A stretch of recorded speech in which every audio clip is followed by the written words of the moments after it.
하나님을 기쁘시게 하는 삶이라는 제목으로 함께 은혜 나누기를 원합니다. 우리가 하나님을 기쁘시게 하면 하나님이 우리 인생을 책임지는 거잖아요. 히브리서 오늘 11장 6절 함께 봉독하시겠습니다.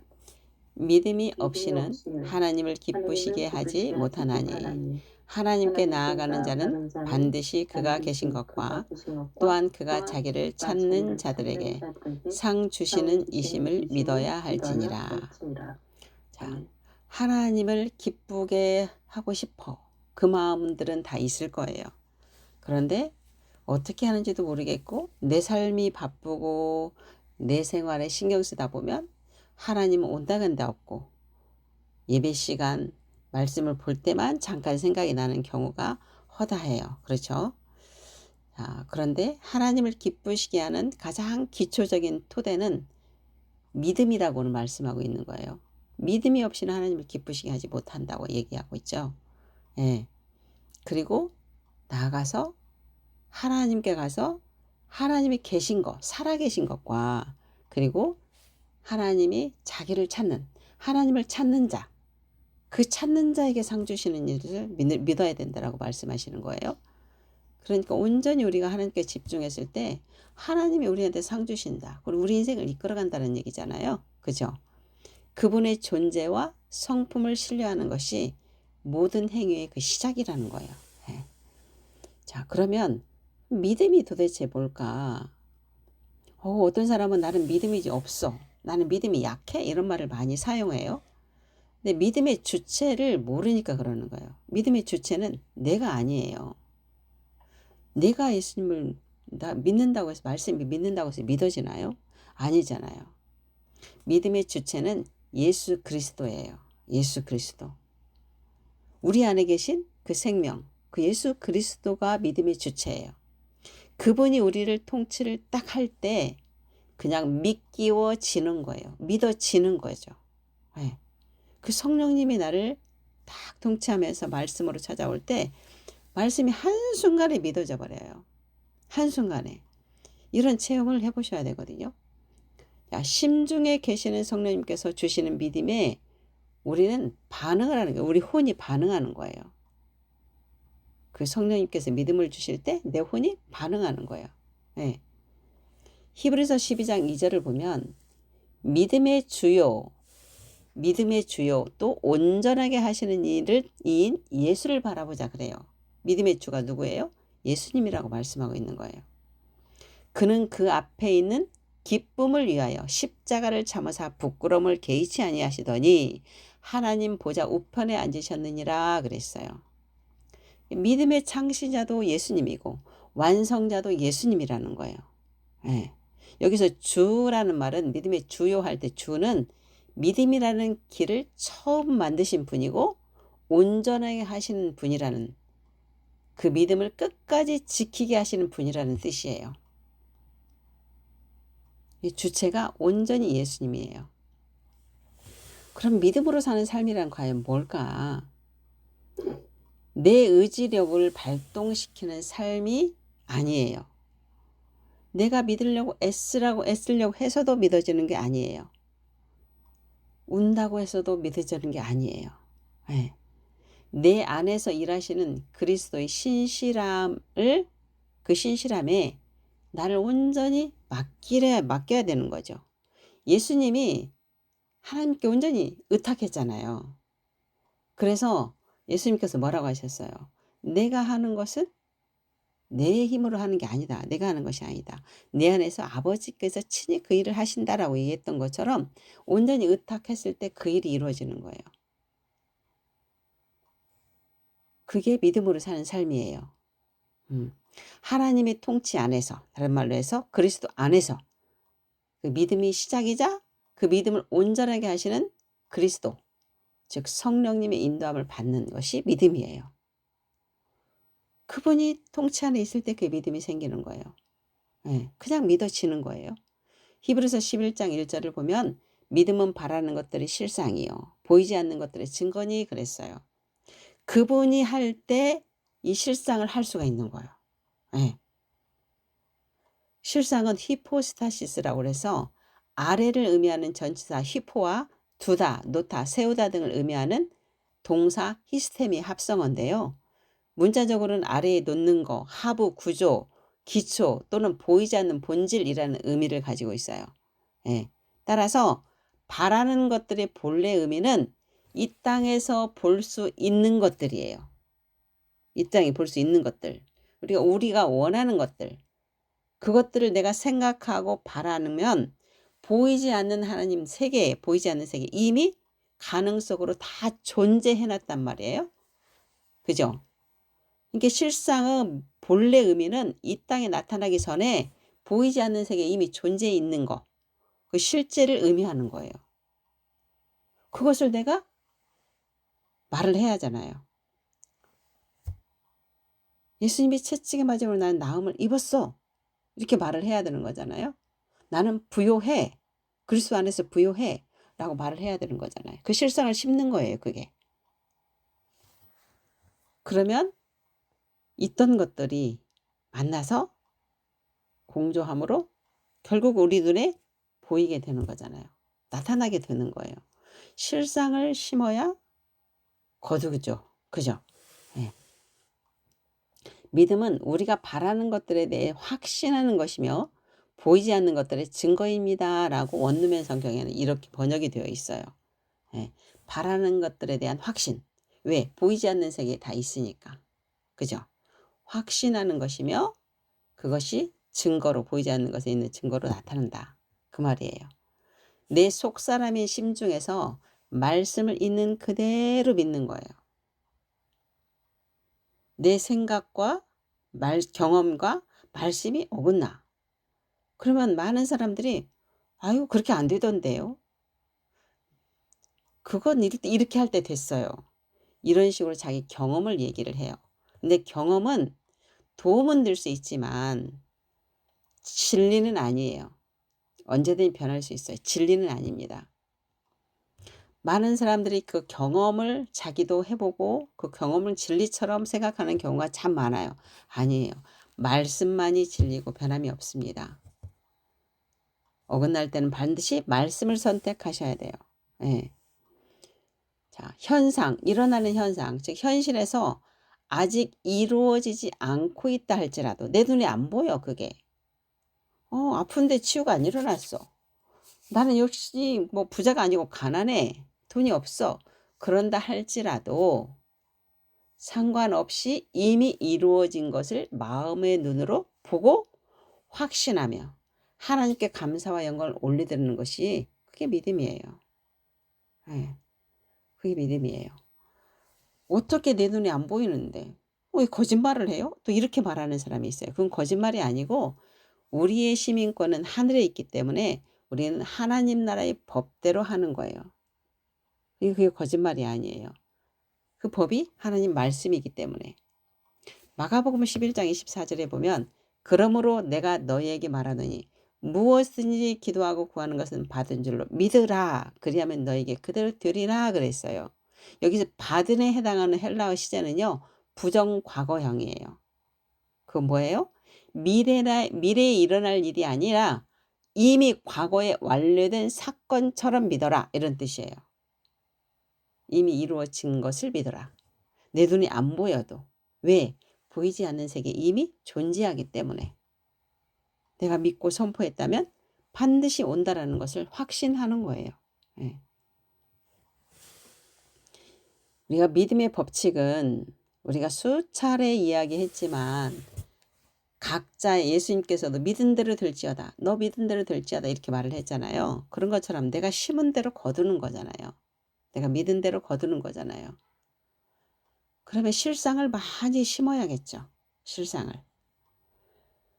하늘에서 이루어진 것이 땅에서 이루어지는 삶을 사는 것도 하나님이 굉장히 기뻐하시는 거잖아요. 그게 믿음이니까. 네.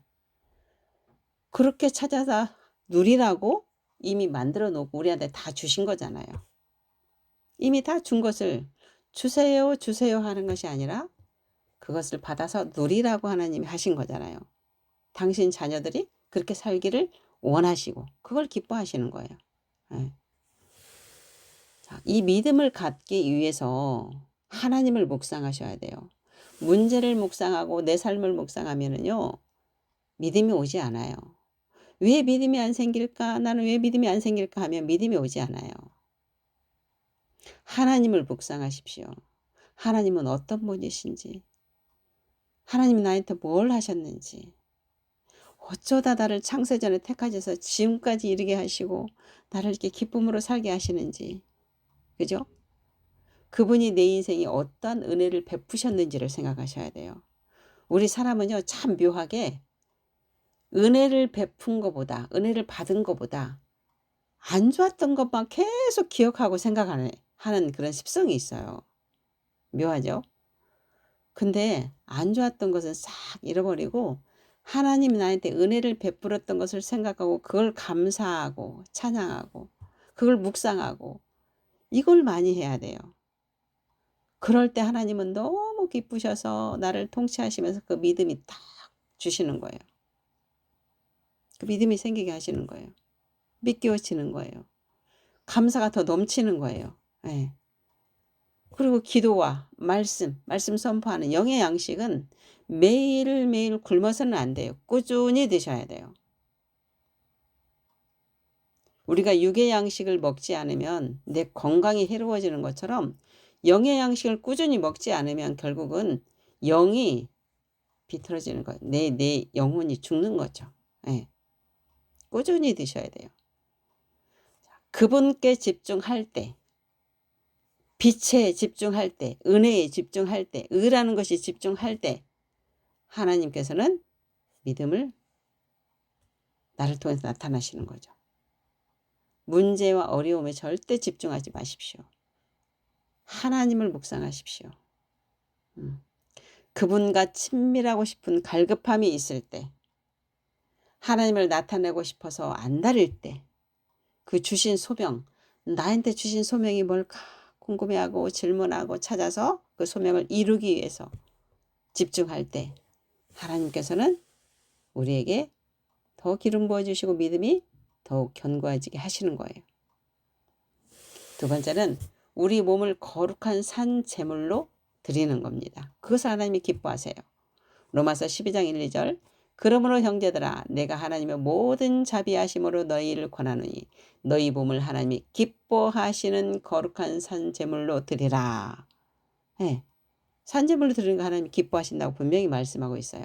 이는 너희가 드릴 영적 예배니라. 예배가 바로 나를 다 드리는 거라는 거예요.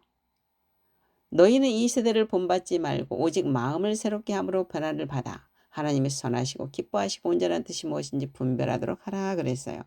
자, 거룩한 산 제물, 귀시한 조산 하기한 그래요. 이 제물이라는 뜻이 뭐냐면 죽이다, 희생하다 그잖아요. 구약에서 보면 동물을 잡아서 죽여서 각을 떠서 피를 흘리고 희생 제사를 지내잖아요.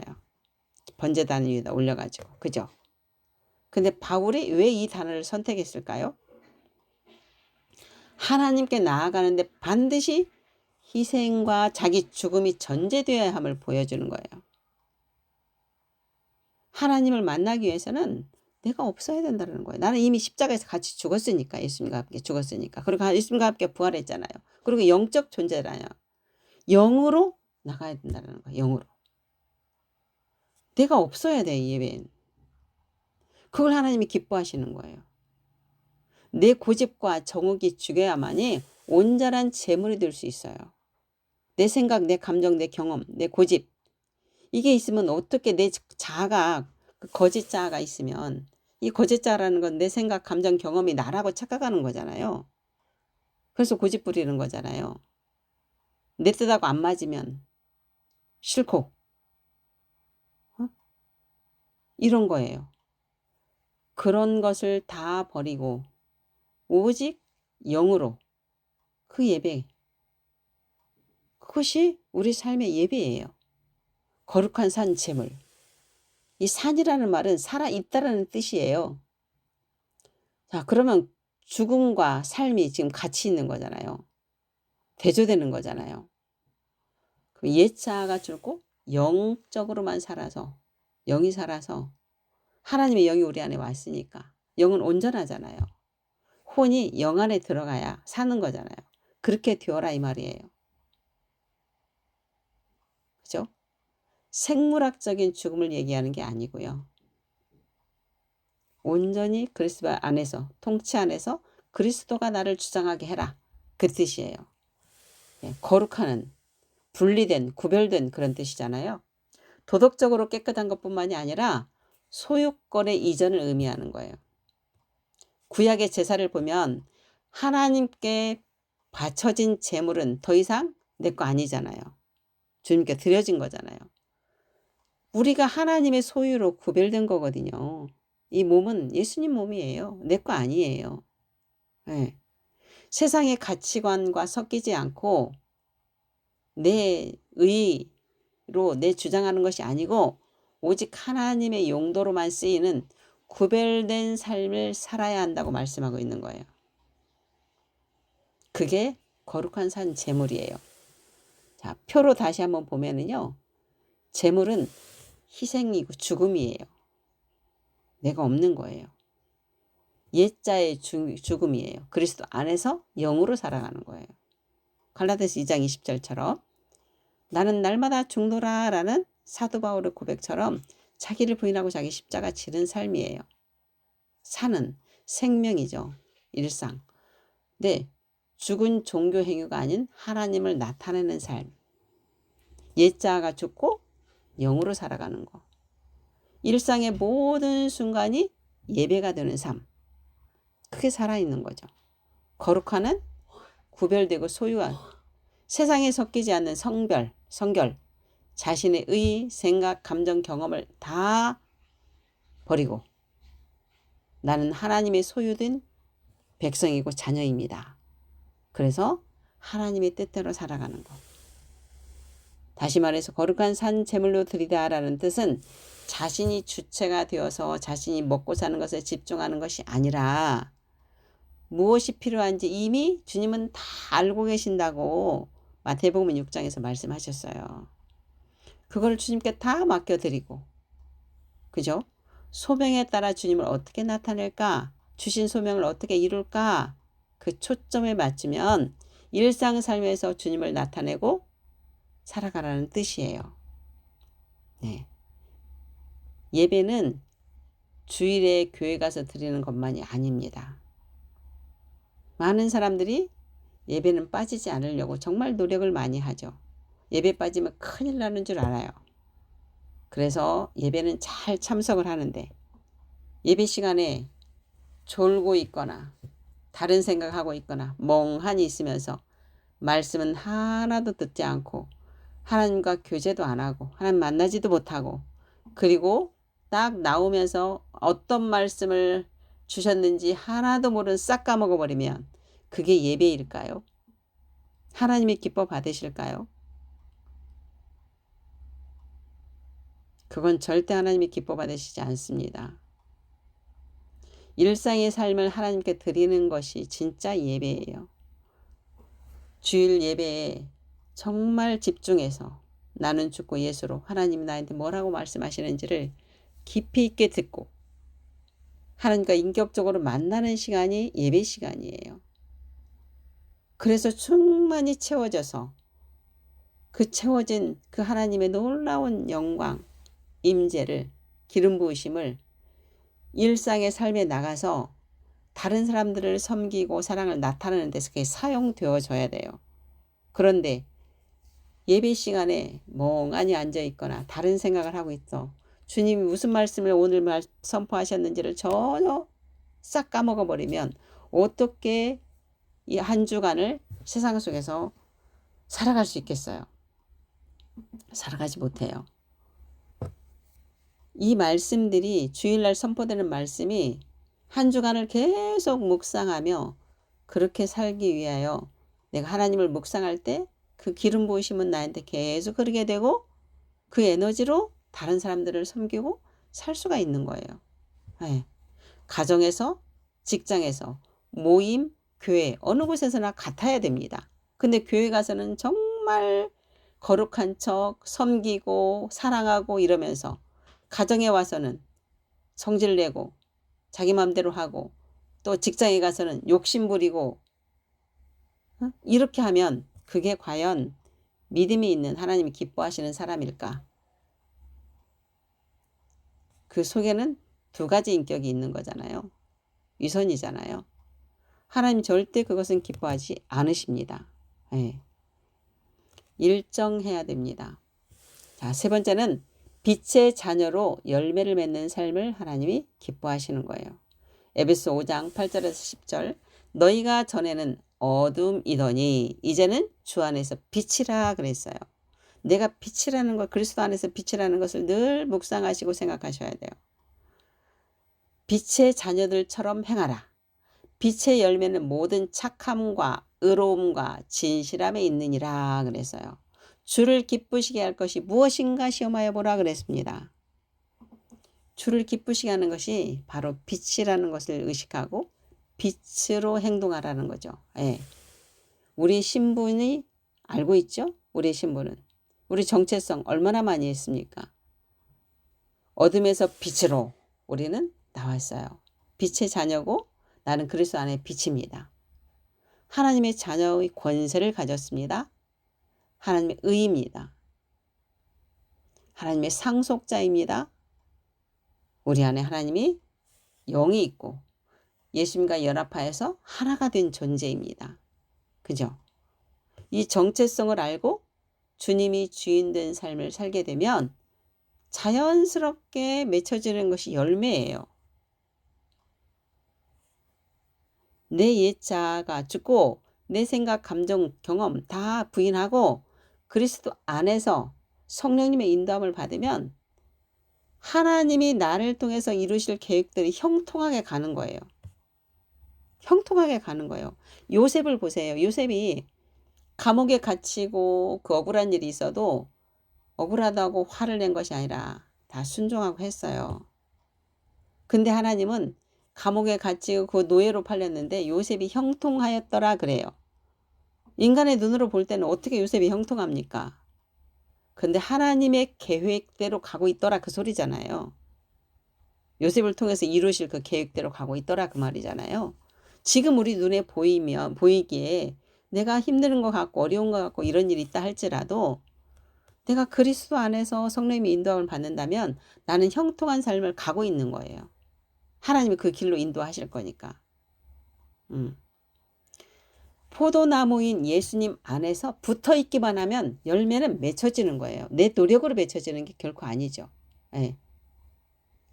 내 의는 그건 없어져야 돼요. 하나님 때문에, 예수님 때문에, 그 생명 때문에 내가 의인 것이지 내가 뭘 잘해서 의가 되는 게 아니잖아요. 그죠? 고린도서 5장 9절에 보면 그런즉 우리는 몸으로 있든지 떠나든지 주를 기쁘시게 하는 자가 되기를 힘쓰느라 그랬어요. 죽든지 살든지 주님을 기쁘시게 하는 것 삶을 살아라. 그죠?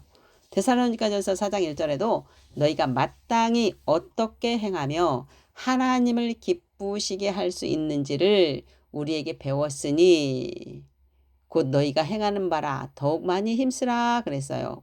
데살로니가는 엄청 이 바울이 가서 전도를 하고 복음을 전한 지 불과 얼마 안 돼서 사람들이 방해를 해가지고 도망 나왔었잖아요. 근데 그 짧은 기간 동안에 받은 복음으로 그 아가야 지방에 전부 복음이 퍼졌잖아요. 칭찬을 엄청 많이 했던 교회잖아요. 그때 설교에서 들었으니까 우리 알아봤죠. 그때 이때 사도 바울이 가서 하나님이 기쁘시게 할 수 있는 일을 했다라는 거죠. 그러니까 너희가 우리에게 배웠다라고 얘기를 하잖아요. 그럼 어떤 일을 했어요, 사도 바울이? 바울은 자기 생각, 자기 의하지 않았어요. 뭐라고 고백하냐면 바울의 고백을 보면 내 속에서 역사하는 그 힘을 따라서 힘써 노력했다라고 해요. 성령님이 하신 그 일을 한 거예요. 그래서 이적과 기적과 표적이 다 나타났잖아요. 그것을 그리고 섬기고 하나님의 사랑으로 섬겼던 거잖아요. 그러니까 그게 하나님이 기쁘시게 하는 일을 너희가 우리한테 배웠다라고 얘기를 하는 거예요. 네. 자, 주님을 기쁘시게 하는 삶은 결국 나는 죽고 예수로 사는 거예요. 한마디로 하면. 그죠? 근데 죽으라고 하면 그거 되게 싫어해요. 다들. 축복 형통을 선포하면 다 좋아하잖아요. 근데 이렇게 할 때 결국은 축복 형통이 오는 거거든요. 그게 이루는 거거든요. 네. 우리 안에 하나님의 생명이 나타나게 하는 거예요. 말씀이 그러하면 자신의 생각을 보고 말씀대로 믿고 행하는 것이 이게 믿음이고 하나님이 기뻐하시는 삶이에요. 말씀이 영이고 생명이고 하나님이시니까. 예수님은 하나님 뭐라고 하냐면 예수님이 길이요 진리요 생명이라고 그랬어요. 예수님께서 길을 만든다가 아니고 예수님 자체가 길이고 예수님 자체가 생명이에요. 사랑하는 하늘 가족 여러분, 하나님을 기쁘시게 하는 삶은 나는 죽었고 내 안에 그리스도가 나타나는 삶입니다. 그분이 주체가 되는 삶입니다. 내가 예수님을 영접할 때 예수님을 주인으로 영접을 했는데 여전히 자신이 주인이 되어 사는 삶은 하나님이 기뻐하시지 않죠. 그게 육신의 삶이고 육신의 삶은 사망이고 하나님과 원수가 된다고 분명히 성경에 기록되어 있어요. 우리의 모든 것을 주님께 의탁할 때 그분의 본성이 우리를 통해 나타나게 되고 자연스럽게 그에 따른 열매가 맺혀지게 되는 거예요. 그러면 형통한 삶을 살게 되겠죠. 그죠? 그게 비결이에요. 믿음의 주체도 내가 아니라 예수 그리스도입니다. 흔히들 믿음도 하나님이 주셔야지 내가 믿기지 않아 라고 말을 합니다. 그러니까 나는 믿음이 없어. 나는 믿음이 부족해. 안 돼요. 이렇게 얘기해요. 본인이 안 된다고 생각하면 안 되는 거예요. 그러나 내가 먼저 입을 열어서 하나님의 전능하심을 믿기로 결단합니다. 말씀을 믿기로 선택합니다. 저는 말씀을 선택합니다. 내 생각 선택하지 않습니다. 라고 내가 먼저 말을 해야 돼요. 주님은 우리에게 자유의지를 주시고 우리가 선택할 때 하나님 하시는 거예요. 그 말에 내가 선택하는 말에 하나님이 역사하시는 거죠. 예수 그리스도 안에 있는 믿음으로 매일의 일상삶의 삶에서 예배가 완성되어지고 선한 열매가 맺혀지도록 주님을 기쁘시게 하는 삶이 되기를 주님의 이름으로 축복합니다. 아멘.